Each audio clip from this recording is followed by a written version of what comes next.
বিরতির পর east India কোম্পানির স্নেহধন্য পরিবার, তাই ব্রিটিশ সংস্কৃতি তো ছাপ ফেলে যাবেই এখানে। কিন্তু বাবু রামলোচন ঘোষের সংস্কৃতি চর্চার ঐতিহ্য ছিল তাঁর মাপেরই এলাহি। আজও উত্তর কলকাতার এই বনেদি বাড়ি যেন আষ্টে পৃষ্ঠে জড়িয়ে রয়েছে সাবেকি ঐতিহ্য ও পরম্পরাকে। দুর্গাপুজোয় পূর্ণভাবে প্রকাশ পায় সেই বনেদিয়ানা।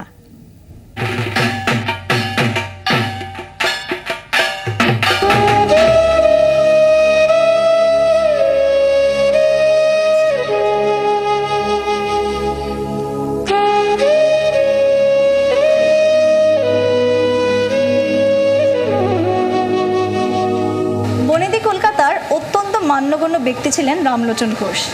ইস্ট ইন্ডিয়া কোম্পানির ছিলেন বিশ্বস্ত কর্মী। প্রথমে বেনিয়ান আর পরে দেওয়ান হয়ে প্রচুর অর্থ রোজগার করেন রামলোচন ঘোষ। সচ্ছল রামলোচনের রুচিবোধের পরিচয় মেলে ঘোষ বাড়িতে ঢুকলেই পেল্লাই বৈঠকখানা, বড় বড় ঝাড়লণ্ঠন, দেয়ালে পূর্বপুরুষের তৈলচিত্র, বেলজিয়াম গ্লাস, পালিশ করা কাঠের সিঁড়ি, বিলেতি কেতার বিলিয়ার্ড বোর্ড আজও পৌঁছে দেয় অতীত সময় সেই কোম্পানির কালে। সেকালে দুর্গাপুজোর চল ছিল কলকাতার সব বনেদি বাড়িতেই। বনেদিয়ানার বিচার হতো দুর্গাপুজোর জাঁকজমক দিয়েই। রামলোচন ঘোষের বাড়িও ব্যতিক্রম নয়। ৪৭ নম্বর পাথরিয়াঘাটা স্ট্রিটের ঘোষ বাড়ি মেতে উঠত হি শরতে। প্রিয়পাত্র রামলোচন ঘোষের বাড়িতে সস্ত্রীক এসেছিলেন হেস্টিংস দুর্গোৎসবেই। ওয়ারেন হেস্টিংসের বেশ ঘনিষ্ঠ ছিলেন রামলোচন ঘোষ। শোনা যায় হেস্টিংস স্ত্রীকে রামলোচন ঘোষ নাকি শেখাতেন বাংলা। তাই যখন ৪৬ নম্বর পাথরিয়াঘাটা স্ট্রিটে রামলোচন ঘোষ শুরু করেন তার পুজো, তখন এখানে সস্ত্রীক এসেছিলেন ওয়ারেন হেস্টিংস। এই ঠাকুর দালানে দাঁড়িয়েই তিনি দর্শন করেছিলেন দেবী প্রতিমা। জানা যায় যে উনি ৮৪ নাগাদ ফিরে গিয়েছিলেন বিদেশে, নিজের দেশে। তাই ৮৩ খ্রিস্টাব্দেই পুজোটা হয়েছিল, কারণ সেই সময় ওয়ারেন হেস্টিংস আমন্ত্রিত হয়ে এ বাড়িতে এসেছিলেন সস্ত্রীক, এবং ছাতা ধরে তাদের মাথায় ছাতা দিয়ে উঠোনে তারা দেখেছিলেন এ করে। আর তাতে যে রোদে কষ্ট হয়েছিল, সেই জন্য পরবর্তীকালে ওপরে চাঁদনি তৈরি করে দেয়া হয়।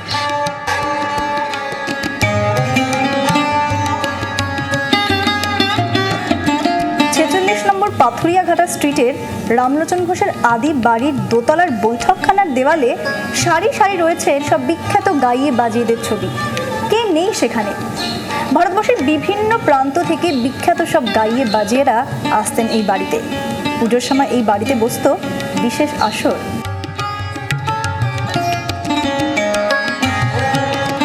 ওস্তাদ পণ্ডিত গাইয়ে বাজিয়ের দর্শন মিলত রামলোচন ঘোষের বাড়িতে প্রতি দুর্গাপুজোয়। পুজোর সময় বসতো মজলিস। মজলিসে পুরুষেরা বসতেন সামনে আর মহিলারা উপরের বারান্দায় বা চিকের আড়ালে। ভীষ্মদেব চট্টোপাধ্যায় থেকে নিখিল বন্দ্যোপাধ্যায় কে আসেননি এই বাড়িতে? এই বাড়ির সঙ্গীত চর্চার ইতিহাসও এ বাড়ির দুর্গোৎসবের মতো সুপ্রাচীন। গান বাজনার সাথে তো এই বাড়ির একটা পুরনো ইতিহাস রয়েছে। তো এখন কি এই ধরনের আসর বসে পুজোর সময় গানের?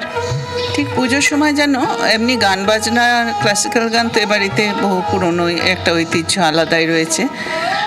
তাছাড়াও এখানে হতো যেটা একটা আগমনী গান, মহালয়ার পর একটা ঠাকুর দালানের আগমনী গান হতো। সেটা ক বছর ধরে এটা কীর্তন বা অন্য কিছু এরকমই হচ্ছে আর কি। চিকের দালান ছিল, চিক সামনে দেওয়া হতো, মহিলারা সাধারণত ওপর থেকে দেখতেন।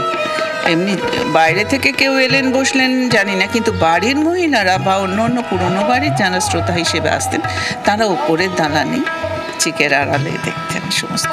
হিন্দু মুসলমানের ব্যাপার কিছু ছিল না। শিল্পী অতিথি এরা সেইভাবেই তাদের আদর করেছেন, সমাদর করে, সেটা আমাদের চোখেও দেখা আছে।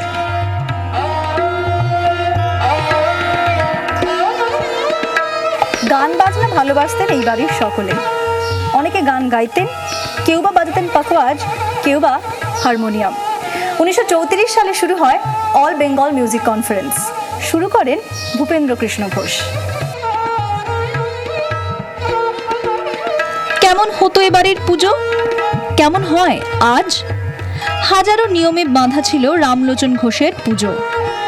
যুগের বদল হলেও তার অনেকটাই আজও মান্যতা পায় উত্তরসূরিদের কাছে। আমাদের এখানে অন্নভোগ হয় না, লুচি হয় আর মিষ্টি এসব দেওয়া হয়।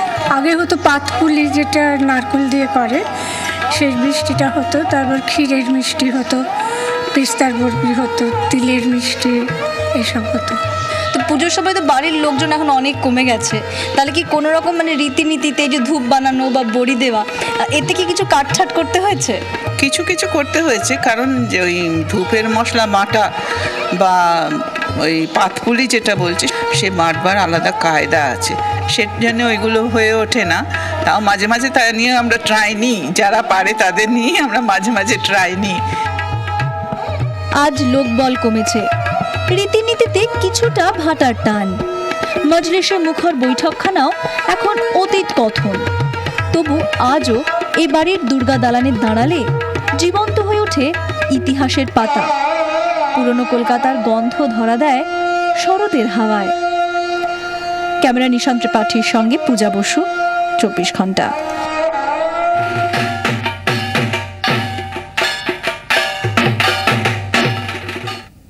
ফিরে আসছে একটা বিরতির পর, সঙ্গে থাকুন 24 ঘন্টা।